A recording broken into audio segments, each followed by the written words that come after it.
Bismillahirrahmanirrahim. Assalamualaikum warahmatullahi wabarakatuh. Selamat pagi anak-anak. Bagaimana kabarnya hari ini? Alhamdulillah, luar biasa. Allahu Akbar. Sehat ya. Nah, sebelum kita belajar, biasakan dulu ya baca basmalah terlebih dahulu. Bismillahirrahmanirrahim. Oke, kita akan belajar tematik dan muatan pelajarannya adalah bahasa Indonesia. Sekarang masih tema 2, yaitu selalu berhemat energi. Subtemanya, subtema yang kedua, itu ada manfaat energi. Kemudian subtema 3-nya, energi alternatif. Oke, nah sekarang teks petunjuk. Apa itu teks petunjuk? Teks petunjuk yaitu berisi arahan untuk melakukan sesuatu. Nah, teks petunjuk bertujuan untuk menjelaskan penggunaan atau pembuatan sesuatu. Kalimat yang digunakan dalam teks petunjuk berupa kalimat perintah. Nah, berikut hal-hal yang perlu diperhatikan dalam membuat teks petunjuk. Yang pertama, cara atau petunjuk disajikan secara berurutan. Kemudian yang kedua, bahasa yang digunakan harus jelas dan mudah dipahami. Teks petunjuk menggunakan listrik dengan aman. Teks petunjuk atau arahan disebut juga dengan teks prosedur. Jadi, teks yang memberikan arahan dalam melakukan sesuatu agar tujuan yang diharapkan dapat dicapai. Nah, ini adalah penggunaan listrik dengan aman ya. Gambar yang pertama.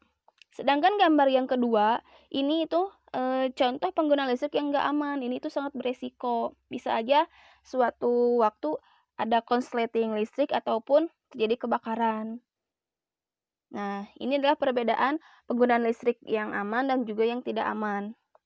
Jadi akan ada resiko sedikit ataupun besar, ya seharusnya kita tuh harus menjaga atau mencegah. Karena mencegah itu lebih baik daripada mengobati. Oke, nah sekarang membuat poster hemat energi. Nah, teks petunjuk dapat disajikan dalam bentuk poster. Nah, jadi poster itu adalah karya seni berisi gambar dan kalimat ajakan di atas kertas berukuran besar yang digantung ataupun ditempel. Jadi poster menggunakan kata-kata singkat, padat, jelas, dan juga menarik. Nah, ini adalah langkah-langkah membuat poster yang menarik.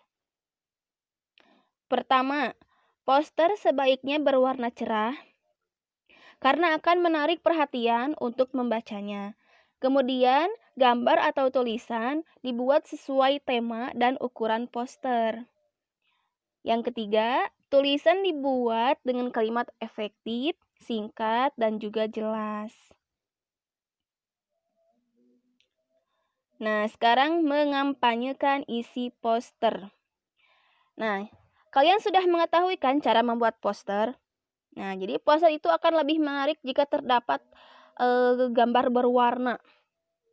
Jadi selain itu, tidak perlu banyak tulisan pada poster. Jadi karena fungsi tulisan hanya menjelaskan secara ringkas. Tetapi membuat banyak informasi yang diperoleh si pembaca. Jadi setelah poster selesai dibuat itu, poster dapat disampaikan kepada orang-orang sekitar atau disebut juga kampanye. Nah, ini adalah contoh posternya ya. Ibu mengambil contoh itu poster virus corona yang sedang mewabah saat ini di Indonesia. Nah, ini itu adalah singkat, padat, dan jelas ya. Jadi itu menjelaskan tentang virus corona itu sendiri, bagaimana gejalanya, bagaimana cara pencegahannya. Ya. Nah, ini contoh poster.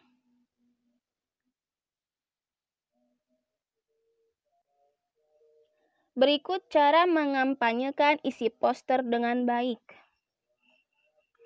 Yang pertama, pahamilah isi poster dengan baik. Yang kedua, bicarakan isi poster dengan jelas dan efektif. Ketiga, sampaikan bahasa yang baik dan santun. Jadi tidak terlalu cepat gitu, ya. Bersikaplah tenang, percaya diri, dan berbicaralah dengan suara yang nyaring. Jadi saat berkampanye itu, si pembicara harus menyampaikan isi poster kepada orang lain. Nah, jadi lakukan hal yang dapat menarik perhatian pendengar untuk melihat dan mendengarkan isi poster yang kalian buat itu.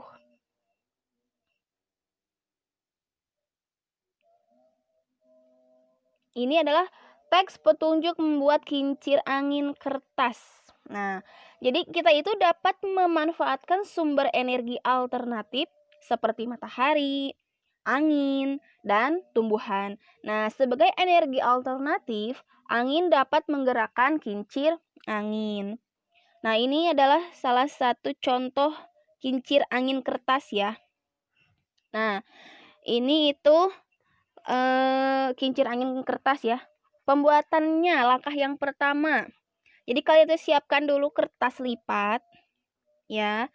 Warna apa saja bebas. Kemudian kalian kalau ingin ukurannya sama ya, harus diukur dulu. Senti demi senti, ukuran demi ukuran harus sama ya. Dari kiri ke kanan, kanan ke kiri, atas dan bawah harus sama. Kemudian digarisi pakai penggaris. Setelah itu kalian gunting ya. Digunting, kemudian kalian dilipat. Jadi si kertas berwarna ini kalian lipat. Ini kan ada 4 bagian ya. Terus kalian itu bentuk dilipat bentuk bagian diagonal. Ya, jadi seperti kira-kira sepertiga dari panjang diagonal lah ya. Kemudian juga dilipat lagi ya. Ya, dilipat setiap ujung kertas ke bagian tengah kertas dan rekatkan menggunakan lem hingga membentuk baling-baling. Nah, setelah itu gunakan stapler untuk memperkuat baling-baling kertas itu sendiri. Nah, setelah itu jadi pasangkan sumpit atau batang kayu kecil sebagai gagang kincir dengan paku payung ya pada bagian tengah baling-baling itu. Nah, lalu beri gabus pada bagian ujung paku payung. Jadi deh seperti ini. Sudah paham ya, kebayang ya untuk membuat kincir angin dari berbahan kertas lipat? Oke.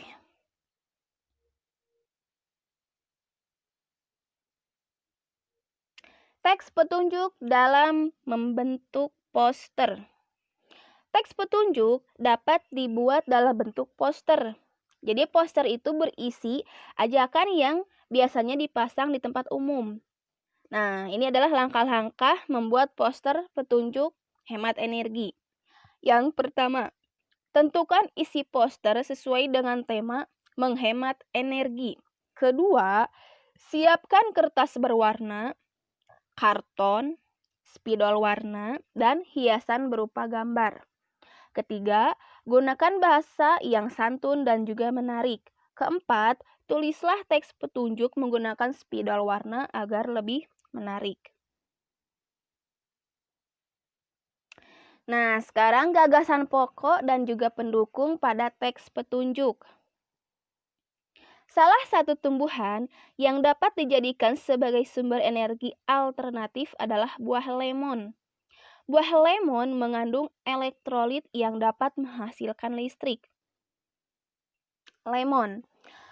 Kalian tahu kan lemon? Pasti tahulah ya. Jadi itu buah lemon itu ataupun jeruk itu mengandung apa ya? Alternatif larutan elektrolit. Jadi karena mengandung senyawa asam sitrat. Oleh karenanya, lemon itu bisa menghasilkan listrik. Jadi mengingat kandungan asam sitrat yang ada pada buah lemon, tentunya bukan tak mungkin jika baterai ponsel bisa di-charge dengan lemon. Nah, ini lihat ya. Tuh, buah lemon bisa mencharger HP. Kemudian juga ini gambar yang kedua, selain bisa men-charge HP, jadi si buah lemon itu dapat menghasilkan atau bisa menyalakan sebuah lampu. Ini adalah penelitian seorang anak SD tuh. Bisa dilihat ya gambar yang kedua. Ini sedang praktek menyalakan sebuah lampu dengan buah lemon. Ya. Ini adalah contoh penggunaan buah lemon dalam kehidupan sehari-hari.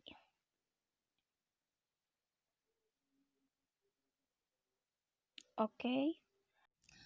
Baik, nah sekarang tugas kalian mengerjakan penilaian harian subtema 2 halaman 118, juga penilaian harian subtema 3 halaman 142. Mohon dilihat dan diikuti instruksinya, jangan lupa dikerjakan. Oke, cukup sekian materi dari Ibu. Wassalamualaikum warahmatullahi wabarakatuh.